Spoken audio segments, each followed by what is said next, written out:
Well, that didn't take long.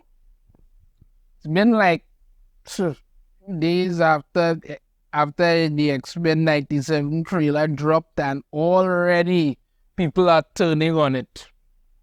I'm not surprised. That whole non-binary morph thing kind of pissed off a lot of fans, but no, in typical Disney / Marvel style, they had to go even further and literally strip the feminine sexuality out of it completely, because you can't have women be women anymore. No, that's a problem.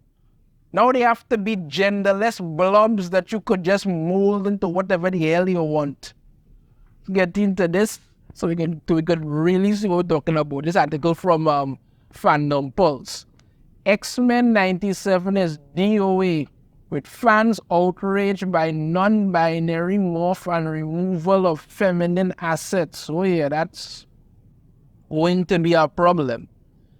It took less than a day for the hype around X-Men 97 to completely die out among Marvel fans. Hearing that the beloved Fox cartoon would continue on was like dangling shiny keys in front of fans. But as with anything made for modern audiences, it was short-lived as Disney strangled the content with its diversity and inclusion agenda.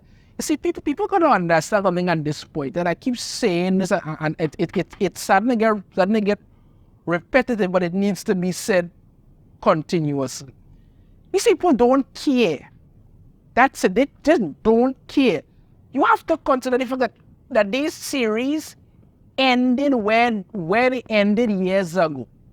Anything that they bring back now, it's not going to be a true retelling, a true continuation.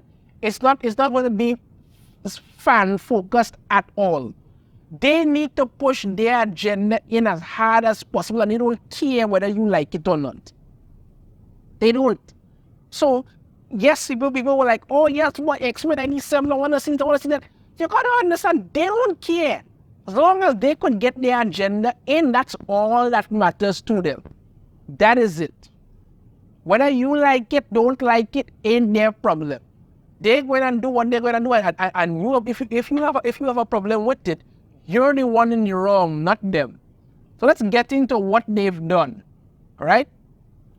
They got rid of Rogue's ass in X-Men 97. Now, the thing about it is that Rogue was one of the hottest women ever in all of X-Men or cartoon on the whole. Rogue was just freaking hot. You understand me? I don't even want to deny that. I was freaking hot. This image here with her lined up here by Apocalypse has probably been viewed by more people than you could possibly count. That's to tell you, or the amount of time they viewed it. It's a fantastic shot, and you see, it was about portraying just how sexy this woman was. They actually drew women with curves. Now you're getting this. She literally looks like a back with legs. That's it. They've taken it out completely because Rogue cannot be sexy anymore. That's a problem. Somebody even comments on here, it's for flat ass inclusion, you because like, they removed it completely because as far as they're concerned, you're supposed to be okay with this. You're supposed to look at this and say, yeah, that's not a problem. That's how it's always supposed to be. This is thing because I'm sure some nitpickers are going to come on and say that, oh, this is that objectified women, all kind of nonsense. Women are supposed to be attractive and empowering. That's it. You don't like it, that's your business, but that's the way it's supposed to be. But if you think, they just removed her assets, that's not the only thing that they did. The directors for X-Men 97 decided to massively tone down the femininity of Rogue, who had been a bombshell in the original cartoon. Oh yes, she was.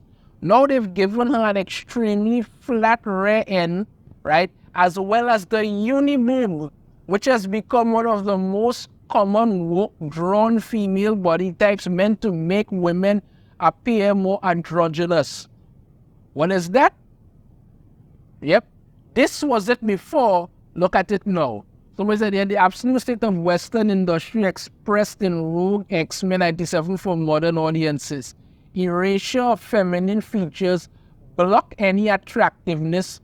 The one who work on these projects are activists. Inclusion of unnecessary identity politics, no respect for source material. You see,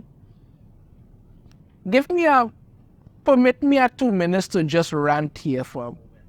All of this crap tends to keep happening. The minute you don't want to have grown-ass men put on wigs and dress and run around claiming that, trans women are women. No, you're a man in a dress. That's it. And when they keep doing these things, you see, women are supposed to have feminine features. They're supposed to have boobs, they're supposed to have curves. That's it. When they keep doing this uni-boob thing, it's basically like, okay, she looks like she has pecs, like, men pecs, and she have man pecs. I mean, you already literally removed her ass. That's basically, I'm back with legs now. And now you've done this, the uni-boob, because you must make women as unattractive as possible in order to push your agenda. This is supposed to work for them. They're supposed to come out and say, listen, we're doing this. You have to like this or else. That's really it, or else. Because if you don't like it, you're somehow some kind of enemy to women or some kind of nonsense like that. This is not good. Rogue was, as stated, a literal bombshell of a character. You could have drawn her still as attractive along with all the other women in X-Men, Storm, Jean, Jubilee. All of them could have been very attractive and nobody would have had a problem there. But no, they have to push their modern audience nonsense and have these activists doing this because no woman could ever literally be attractive anymore. And again, I spoke earlier about the when in my last video about the animation quality. Look at this compared to this. This looks brighter and more detailed. This looks dark and kind of gloomy. If you go back to this one also, much more detail here, not so much there. Yes, it's just a snippet from it. But again, let's say this doesn't look all that promising to me at all. So they've done that and they're going with some more information here. While it is sad to see Disney Marvel take this route with X-Men 97, that's not the most offensive change made for the new cartoon. Yeah, they're going to talk about how Morph is now non-binary despite being a lump of class changing in original presentation. Yeah, they're going to go over with all of that. Farandak did actually go and say that, we found out 2 years ago Morph would be non-binary in the X-Men series. It's a pathetic move, but they were honest years ago with how shitty it was going to be and how they didn't get a F about respecting the characters they were handed. Yeah, they don't. They literally don't. Go on here. Marvel Comics has been pushing these alphabet community propaganda pieces within their comics as well. First, it was Iceman, one of the original X-Men who had been straight for more than 50 years of comics history. Yeah, because Bobby Drake had female love interest straight for over 50 years. All of a sudden, he's gay. And anytime anybody tries to argue with me with the fact that, that change makes sense, they never can because it doesn't. It really doesn't. Right, he just decided to convert it to be a gay man one day after Jean Grey kind of messed with his mind. Then Kitty Pryde, oh God, Kitty, man, really? Who had a long-standing relationship with Colossus was changed to be bisexual. Oh great, everybody's bisexual now. The latest to have their sexualities changed wound up being Wolverine and Cyclops. They were made bisexual and placed into a throuple with Jean Grey. Yeah, because why Why leave it as Jean and Cyclops and Wolverine and whoever woman he was with? No, best to have all three of them engaging in some orgies on the moon, on Mars, on Krakoa, where everything was free love and open legs all the time. I mean, what the hell? Oh yeah, boy. Wow. Okay. While the X-Men have other original characters who are gay or bisexual, God forbid they ever use them, those characters have almost been entirely disregarded in the comics and film adaptation. It seems every couple of years Marvel arbitrarily decides to make one of their own popular characters queer to pander to an audience who's not buying their comics. Well, of course. DC does the same thing and their books are literally being used as toilet paper. Marvel is happy to follow. Yeah, this is Morph as is going to be in the X-Men 97 series.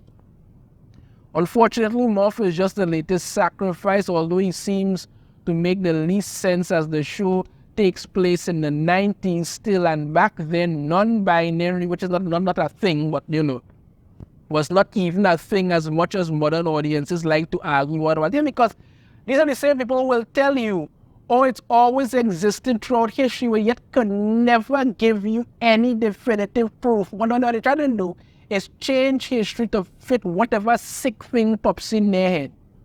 So yeah, Morph, non-binary. X-Men comics, pushing more alphabet community shit. Rogue now has the uniboob because God forbid she have a fantastic body ever again. And yep, they completely gotten rid of Rogue's ass because, you know, this was far too good. They needed to put her into some kind of position where she just basically am back with legs. That's it.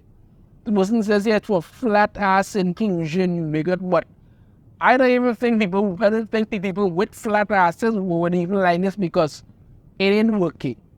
This is what we're getting, people. It did not even take a day before audiences turned on X-Men 97, and I suspect it's going to continue because people will watch it, and it's probably going to turn out to be yet another disaster. I could be wrong, but judging from this, I highly doubt I am.